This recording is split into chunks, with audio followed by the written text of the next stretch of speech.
Hi my loves, in today's reading we will going to have love reading energy and message from your person. By the way, this is a timeless my loves. So if you feel resonated with my energy, just comment down below kung ano man yung mga questions ninyo and make me feel na kayo ay resonated sa akin. Okay, so before tayo mag-start, I would like to invite you to follow our other social media platform, and if you feel resonated with my energy, meron din tayong mga crafts na available sa ating shop. So nandyan lang po yung click sa description box my loves. So yung mga crafts natin na yon ay talaga namang cleanse, blessed, and programmed with intentions doon sa kanyang new owner. Okay, so let's start. Let's see the energy first.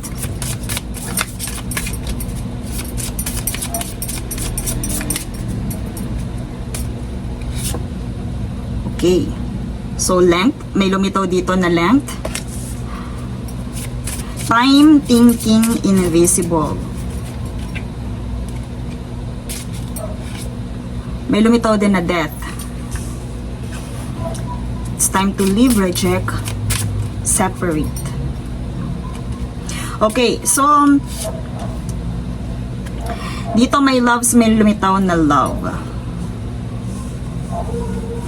I hear my loves na itong love reading energy na to is para doon sa mga taong ang tagal naka-hold, ang tagal naghihintay ng tamang sagot para sa kanilang love life, my loves. So, maaari din, my loves, most of our collectives ay sabihin nating pinaghihintay ng mga taong mahal nila.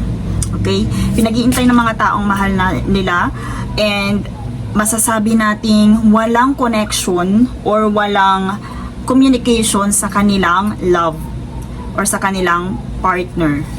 Kasi nandito yung length medyo matagal-tagal na may loves yung paghihintay. I see that meron kang malaking desisyon na kailangan gawin, meron kang malaking desisyon na kailangan pag-isipan, my loves, and ito ay kinakailangan na talagang i-execute because kasi itong nandito yung death card natin, which is the transformation card. So, dito sabihin natin matagal na paghihintay. I hear na meron ditong taong babasag or sabihin natin magkakaroon ng transformation or babasag dito sa katahimikan na to, dito sa time na kung saan nag-isolate, nag-iisip. So, kumbaga dito my loves, merong pagbabago, malaking pagbabago. And you know what? Kung ano ang magiging future result nito is love. It's either my loves na itong taong nag-isolate or yung taong nang iwan sa inyo or yung nanghingi sa inyo ng time, isolation, ay mapag-iisipan niyang tuluyan ng umalis, tuluyan ng mag-leave. At yun yung pagkakataon na kung saan my loves is may bagong darating. Okay? May bagong darating na love na kung saan ay they make you feel precious and protected. So itong love na to, yung bagong love na to is really kind, my loves, kasi ibibigay niya sa'yo kung ano yung, alam niyo yun, pag kasi ang tao, alam, yung tinatreasure ka, ang tingin sa'yo, ang tingin sa'yo ay ganyan ka-precious, ibibigay niya yung love na deserve mo, my loves. Or I hear then, my loves, na kasi yung focus ng energy na to may nag-isolate, nagkaroon ng distansya, and itong final energy is love. Napakasaya ng energy na to. From dito sa isolation na to, from dito sa pagtalikod na to, ay nagkaroon ng napakagandang love. So it's either, my love, kung tuluyang bibitaw itong person na to is magkakaroon ka ng bagong, or kung tuluyan ka ng bibitaw, pwede din sa'yo yung energy na to ay doon papasok itong love na to.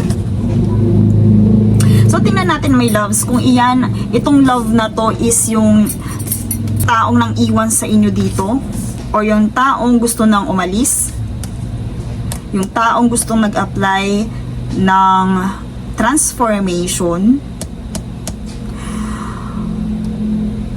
or siya yung taong dahil sa pag-iisip-isip niya or dahil sa kanyang isolation, sa kanyang paglayo, ay na-realize niya na ikaw din yung kanyang love, ikaw din yung gusto niyang makasama. Okay, so let's see more clarifiers about this.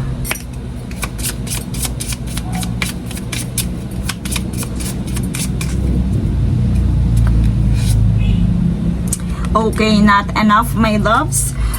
So, dahil sa paglayo talaga ng taong to, you feel frustrated in this relationship.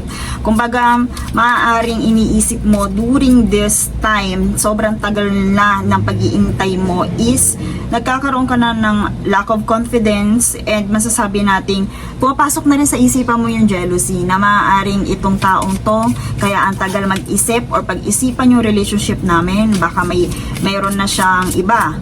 Pwede din, my loves, na dumadating ka sa point na nagkakaroon ka na ng pagsa-self-sabotage, and masasabi natin na nagkokos yun ng lots of fear sa'yo.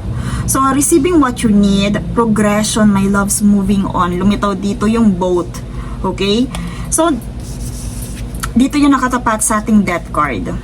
Kung mapapansin mo, yung both and death card, moving on, and closure issues. So, mukhang ito na yung time para tapusin itong paghihintay na to, my loves. Ay! Okay, so eto na naman, double confirmation na love.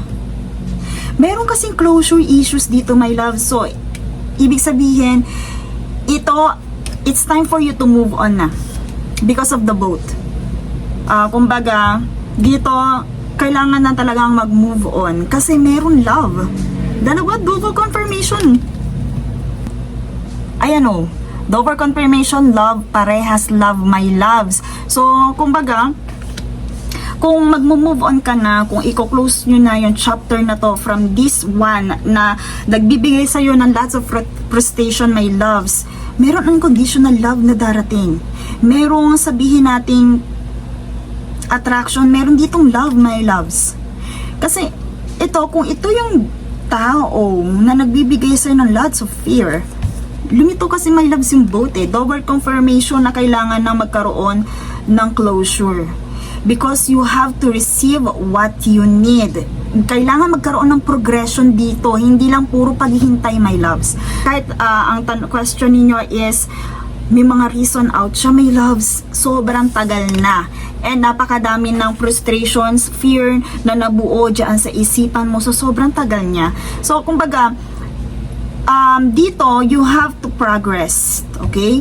So, progression is arriving, my loves, and you have to move on. Hindi mo kailangang intayin ng ganito katagal itong taong ito. Kasi, my loves, maaaring nabablock mo itong dalawang love na to, my loves. Merong gustong umenter, merong soul na gustong iparamdam sa'yo yung love and affection, pero hindi niya magawa because you still stuck on the past. You still into this relationship, napaprostrate ka dito sa relationship na to, my loves. Okay? So, kumbaga, kung yung someone na to, if they really loves you, hindi ka paghihintayin ng ganyang katagal. Okay? Hindi ka paghihintayin ng ganyang katagal. So, my loves, let's see kung ano ang message nila. At ang tagal nila. Bakit ang tagal nilang mag-decide kung bakit sabihin natin, ang tagal niyang pagdesisyonan yung relationship natin. Kasi, my loves, nagkakaroon ka na ng self-sabotage. Kumbaga, hindi mo na nakikita yung love mo sa sarili mo because dito sa pag-iintay na to sa taong to. I just dream and wish for everything. So, meron nga talaga siyang sabihin natin, may reason siya kung bakit ang tagal niyang nag-isolate, ang tagal niyang nag-think, ang tagal niyang, or sabihin natin, humihingi siya ng time for this relationship. Ano pa yung message ng person mo? I can't even look at you right now. So, dito, it seems na hindi pa talaga siya ready. Meron siyang mga personal reasons bakit hindi niya kaya. Or pwede din, my loves, na itong person na to ay kaya nangihingi siya ng time, hindi niya alam kung paano mag-live. hindi niya alam kung paano mag-leave, kung paano i-reject yung relationship na to. Hindi niya alam kung paano yung sisimulan. I can't even look at you right now kasi even siya, andun yung guilt na nararamdaman niya dahil pwede natin sabihin na may reason, meron siyang reason kung bakit gusto niya ng separation or gusto niya ng space para sa inyong dalawa. If I follow you, I could lose everything. So, meron talaga siyang isang mabigat na pinag-iisipan. At iyon is masasabi nating binabalance out niya sa inyong relationship. But dito I feel na itong person mo talaga ay may pagdidesisyon na kung saan is inire-risk niya yung relationship ninyo.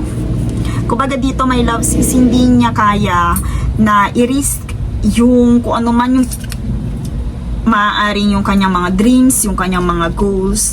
Kaya naman, kinakailangan talaga niya ng oras for this relationship. In other words, nandito din, my loves, yung hindi enough yung relationship na to para doon sa kanyang mga iniisip sa life, personally. If I follow you, I could lose everything. Kumbaga, hindi niya kayang isacrifice lahat para sa relationship na to. Okay? Let's see more message from this person. Kasi may mga ilan din talaga na individual na kung saan hindi nila kayang isacrifice lahat para sa kanilang karelasyon. But they love you. But they love you, my loves. Okay? So, mahal kayo ng taong to. At I want to feel that way again. Maaari, my loves, na siya ay na-confuse sa kanyang nararamdaman about your relationship, about sa'yo. I am not available. Hindi nga niya kayang isacrifice, my loves. And itong I am not available, nakatapat dito sa love card natin. So, my loves, hindi niya kayang isacrifice yung kanyang goal in life para sa relationship na to. They love you, yes. Pero my loves, nandun yung I want to feel that way again. Nandun din yung hiya, my loves. Kasi alam niya sa sarili niya, kagaya nga ng binanggit ko kanina, maaari, my loves, na hindi niya alam kung paano katatalikuran or paano tatalikuran itong relationship na to. Kaya humihingi siya ng time, ng space sa'yo. And isang dahilan na rin yun, pwede din, my loves, na yung spark is nawala din doon. But they still love you. Kung itatanong mo naman, they still love you. Pero dito sa energy na to, kumbaga, applicable dito yung love is not enough. Kasi yung effort dito ng yung person is nawala eh. They not available. Hindi niya kayang isacrifice yung iba niyang mga goals, mga mundane goals in life para sa inyong relationship. Hindi niya kaya itong love na kumbaga deserve mo. Hindi niya kayang ibigay yun because they are not available right now. They are maybe available sa ibang mga goals niya in life. Okay? So let's see advice from spirits. Ano pa yung mangyayari after mag-decide ni collectives? Healthy choices, my loves. So, piliin ang sarili, self-love and self-care, being happier, love, and life. My loves, kung yung person mo is hindi ka na talaga niya pinapasaya or nagkakos na sa'yo na lots of delays in life, you have to make a healthy choices. Unahin ang sarili. Kung hindi kayo break, my loves, kung siya ay nag-isolate right now, kung sabihin natin cool off kayo right now, kung my loves, mahalin mo ang sarili mo. Kumbaga, kung kinakailangan niya ng space, ibigay mo yun sa kanya. Kasi siya na mismo nagsabi, they are not available. Kahit ano pa yung ipilit mo sa inyong relationship ay hindi niya yung kayang ibigay. Okay? Okay, let's pull more from spirits, from angels, kung ano pa. Kung meron kang tanong, my love, sa inyong isipan, and eto ang sagot, my loves. Recovery. Okay, so my loves, makaka-recover ka din from that pain. So, isipin mo muna, my loves, kung saan ka sasaya. being happier, being love, and live. Kasi dito, my loves, ito nga, sa love na to, sinabi na niya na hindi siya available, hindi niya kayang sundin kung ano man yung mga nire-require mo sa iyong relationship, kasi if I follow you, I could lose everything.